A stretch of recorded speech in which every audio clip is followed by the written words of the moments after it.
नमस्कार, मैं विजयपाल साक्को और आप देख रहे हैं बीटी सच। इस वक्त हम एटा जिले के मारेरा गांव में हैं और यहां पर हमारे साथ जो है एकता सिंह जुड़ चुकी हैं। इनके इंस्टाग्राम पर 1 लाख से ज़्यादा फॉलोअर्स भी हैं। देखिए, संविधान की किताब है और यही संविधान जो हर व्यक्ति को आज़ादी देता है, जीने से लेकर हर तरीके की फ्रीडम देता है, बोलने की आज़ादी, रहने की आज़ादी और लगातार हो रहे SC ST OBC समाज के लोगों पर अत्याचार, उसके खिलाफ आवाज उठाने की आज़ादी भी इसी संविधान में निहित है। और ये जो संविधान है वो डॉक्टर भीमराव अंबेडकर के द्वारा लिखा गया है। दरअसल आज यहाँ पर आजाद समाज पार्टी और भीम आर्मी की एक मीटिंग हो रही थी जिसमें ये यहाँ पर आई हुई है। देखिए, जिस तरीके से डॉक्टर भीमराव अंबेडकर की और बुद्ध और पेरियर ऐसे हमारे महान संत हैं जो जिनकी विचारधारा मनवादियों से तार लड़ती रही है और जिस तरीके से हमारे समाज पर अत्याचार होता है उसके बारे में क्या कहना चाहेंगे? अम्बेडकर एक नाम ही है। अम्बेडकर विचारधारा होती है। अम्बेडकर मतलब इन मनुवादियों से लड़ने के लिए ही उतरे हुआ है बाबा साहब का और बाबा साहब की विचारधाराओं से। बात रही पेरियार जी की, पेरियार जी ने खुलकर हमेशा पाखंडवाद का विरोध किया है। ज्योतिबा फूले जी ने, सावित्रीबाई फूले जी ने, तमाम हमारे वो महापुरुष जिन्होंने हमेशा पाखंडवाद का विरोध किया है, अंधविश्वास का विरोध किया है। और जो दिन प्रतिदिन दलितों पे अभी तो खैर ज्यादा अत्याचार नहीं हो रहे हैं, पर जिस समय बाबा साहब का जन्म हुआ, हमारे महापुरुषों ने जो अत्याचार सहन किए, उस समय तो दलितों पे इतने ज्यादा अत्याचार थे कि उसका जीता जाता सबूत डॉक्टर BR अम्बेडकर जी हैं, जिन्होंने आज के समय पर यदि मैं कहूँ, जो बाबा साहब ने स्कूल के बाहर चप्पलों में बैठ के शिक्षा ग्रहण की, यदि आज के समय पर अगर आप अपने बच्चे को अगर स्कूल के बाहर बैठा दोगे ना चप्पलों में, तो आपका बच्चा दूसरे दिन पढ़ने नहीं जाएगा। ये सत्य बातें हैं। पर उस समय बाबा साहब ने चप्पलों में बैठकर पढ़ाई करी, काफी ज्यादा अत्याचार हुए, पानी पीने के लिए उन्हें रोका गया, तमाम उन घटनाओं से उनने सामना किया। पर उनका मिशन एक ही था कि मुझे कुछ कर जाना है, मुझे कुछ करना है, और ऐसा करके दिखाया कि इस देश में भारतीय संविधान बनाया। जी। तो जिस तरीके से बाबा साहब ने अपने जीवन को संघर्षशील बनाया, आप भी समाज में लगातार जा रही हैं, समाज को लगातार जागरूक करने का काम कर रही हैं। क्या लग रहा है कि ये जो बहुजन समाज है वो एकत्रित हो रहा है? जी, देखो, एकत्रित होने में थोड़ा समय लगेगा, पर हम कहते हैं हमारा समाज एकत्रित हो रहा है, क्योंकि मैं कहूँ कि अब हमारा जो समाज है वो अपने इतिहास को जानने लगा है, अपने समाज, अपने विचारों को जानने लगा है, अपने अधिकारों को जानने लगा है। जैसे जैसे हमारा समाज जागरूक होता जा रहा है, वैसे वैसे एकजुट होता जा रहा है। पहले आप देख सकते हो, इन मनुवादी लोगों ने 4 वर्णों में व्यवस्था बनाई थी, क्षत्रिय, वैश्य, शूद्र और ब्राह्मण। ये फिर भी ब्राह्मण, क्षत्रिय, वैश्य, शूद्र ये बनाई थी। फिर भी ब्राह्मणों में कई जातियां थी, फिर भी ब्राह्मण कहलाता है। पर इन मनुवाद में शॉर्टकट में कहूँ, इन मनुवादी लोगों ने शूद्रों में 6000 से ज्यादा जातियां बनाई, क्योंकि इन लोगों ने हमें पहले ही बांट दिया था। और ये अब वर्तमान में अगर मैं कहूँ, जो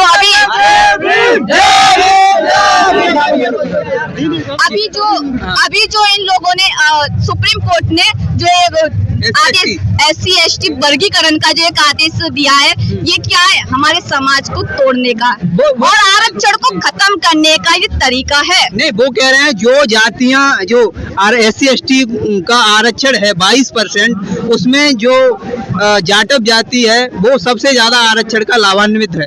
देखिए, मैं बोलना चाहूंगी जाटव जाति को लेकर कि हमारा जो जाटव समाज है वो अपने अधिकारों को जान रहा है। उन्होंने बाबा साहब को पढ़ा है कि उनको पता है कि आज के समय पर अगर शिक्षा ही हमारा वो हथियार है, इसलिए हमारे समाज के लोग शिक्षा को ग्रहण ले रहे हैं और नौकरियां पा रहे हैं। और समाज के लोग हैं, मैं कहना चाहूंगी, वो भी नौकरियां प्राप्त कर सकते हैं, पर वो शिक्षा को ग्रहण तो करें। वो शिक्षा को लेना नहीं चाहते और आरक्षण पे हम बात करते हैं, ये गलत है। और बात रही में अपने SC समाज और ST समाज में कई ज्यादा जातियां आती हैं, वो लोग सोच रहे हैं कि यार ये तो बहुत अच्छा किया है सुप्रीम कोर्ट ने, पर मैं उनको कहना चाहूंगी इस चैनल के माध्यम से, नहीं, ये उन्होंने बहुत गलत किया है, क्योंकि ये लोग आरक्षण को डायरेक्ट खत्म नहीं कर सकते, इसलिए आरक्षण को खत्म करने का ये लोगों ने तरीका तरीका बनाया है कि पहले जाटों से आरक्षण छीन लिया जाएगा, फिर धीरे धीरे करके यहाँ से छीन लिया जाएगा, फिर एक दिन ऐसा आएगा कि आरक्षण पूर्ण रूप से खत्म कर दिया जाएगा। जी, तो ये कहीं ना कहीं षड्यंत्र है। बिल्कुल, जब भारतीय जनता पार्टी करती क्या है, यही काम करती, षड्यंत्र रचती है। तो कॉलेजियम सिस्टम है, अभी जिस तरीके से कॉलेजियम सिस्टम के द्वारा जज का बेटा जज बनना है, ऐसा यही तो ब्राह्मणवादी चाल है, यही तो ब्राह्मण जो पुराने समय में होता है कि राजा का बेटा राजा ही बनेगा, उस प्रथा को बाबा साहब ने तोड़ा था कि अब वोट की ताकत से देश का प्रधानमंत्री बनेगा। तो मैं कहती हूँ, वो कहते हैं ना वर्गीकरण करना चाहिए, मैं कहती हूँ सबसे पहले वर्गीकरण सुप्रीम कोर्ट का करना चाहिए, क्योंकि सुप्रीम कोर्ट में ब्राह्मणों में देख लीजिए सबसे ज्यादा आपको सर्वण समाज के जज मिलेंगे। अगर जातियों की बात हो रही तो आप सबसे आरक्षण तो सबसे सुप्रीम कोर्ट में है। अगर वर्गीकरण करना है, मैं कहती हूँ आप वर्गीकरण करिए SC ST का, पर अगर आपको सबसे पहले अगर वर्गीकरण करना है तो सुप्रीम कोर्ट का कीजिए। तमाम सरकारी संस्थाओं का वर्गीकरण करिए, तभी तो पता चलेगा कौन किसका हक का है, और जब भी पता चलेगा कितने SC ST के वर्ग के लोग अच्छे पदों पर बैठे और कितने सर्वर समाज के पद बैठे। सबसे ज्यादा मैं कहूँ तो आरक्षण तो सर्वर समाज के लोग कह रहे हैं। पुराने समय पर जब दलितों पर अछूत माना जा रहा था, इनके थूकने से इनको पवित्र हो जाते थे, इनके गले में हांडी पीछे झाड़ू लगा दिया था, और एक समाज को 100% आरक्षण, शिक्षा पे आरक्षण, अधिकार पे आरक्षण। उस समय हमारे SC ST उन दलितों पर तमाम अत्याचार होते थे। मैं कहती हूँ ये तब क्यों नहीं बोले थे, तब इन्होंने क्यों नहीं कहा था कि SC ST और तमाम दलितों को भी एक समानता का अधिकार है। और आज अगर थोड़ा बहुत आरक्षण अगर हमारे SC ST वर्ग के लोगों को मिल रहा है तो इनके पेट में दर्द हो रहा है। जी, और ये आरक्षण का जो मुद्दा है वो कह रहे हैं कि गरीबी के आधार पर ये आरक्षण मिला हुआ है। अगर आपको गरीबी देखनी है तो देश में तमाम वो गरीब लोग फुटपाथों पे रह रहे हैं, उनकी ओर देख लीजिए। और बात रही आरक्षण को देने की, जैसे आपने ब्राह्मणों को 10% जो दे रखा है, उसी प्रकार आप SC ST के लोगों को दे दीजिए, अगर आप इतने हितैषी हो SC ST के लोगों के तो ये मैं ये जानना चाह रहा हूँ कि ये जो आरक्षण है SC ST OBC के लोगों को मिला है, ये गरीबी के आधार पर है या फिर नहीं? ये हम कहते हैं इस देश में से जातिवाद खत्म कर दीजिए, हम आरक्षण उनके मुंह पे मार देंगे। हमारे लोगों में वो काबिलियत है कि बिना आरक्षण के ऊंचे से ऊंचे पदों पर बैठ सकते हैं, पर कमी कहाँ है कि जो चयन करने वाले हैं ना, वो द्रोणाचार्य जो है वो ब्राह्मण समाज के लोग आते हैं, सर्वर समाज के लोग हैं, वो चयन करने वाले हमारे लोगों को चयन कहाँ करते हैं? जो भी एक प्लेयर है जिन्होंने IPL में काफी अच्छा खेला, क्या नहीं, मैं रिंकू सिंह अच्छा बेहतर प्रदर्शन दिया, फिर भी अभी जो वर्ल्ड कप इंडिया ने जीता क्यों नहीं किया? क्योंकि वो SC का तो यहाँ पर ये भी तो मैं कह रही हूँ, चयन करने वाले तो इनके लोग बैठे हैं, तो ये हमारे लोगों को आगे बढ़ने कहाँ देते हैं?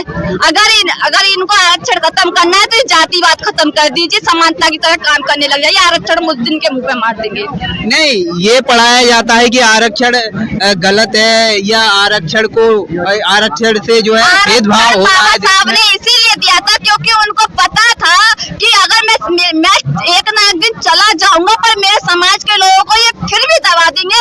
उन्होंने आरक्षण इसलिए दिया था कि अगर मैं आरक्षण अगर थोड़ा बहुत अपने समाज के लोगों को दे दूंगा तो आरक्षण के तहत मेरे लोग नौकरी प्राप्त करेंगे और शिक्षा ग्रहण करेंगे, इसलिए आरक्षण बाबा साहब ने दिया। बाबा साहब को कोई शौक नहीं, क्योंकि बाबा साहब ने वो स्थिति झेली थी, इसीलिए उन्हें आरक्षण संविधान में दिया था। आरक्षण खत्म हो जाएगा तो क्या हो सकता है?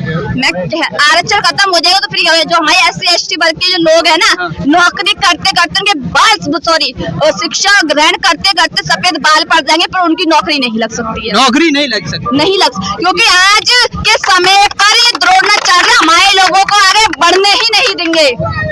किन द्रोणाचार्य की बात कर रही हैं आप?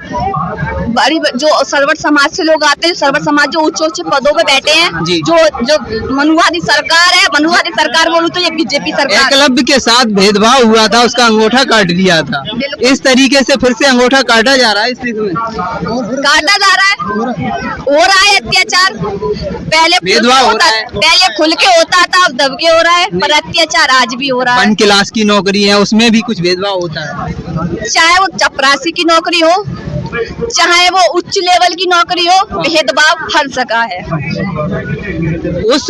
तो इस मनवादी ब्राह्मणवादी व्यवस्था को वो फिर से लागू करना चाहते हैं, आपका ऐसा मानना है?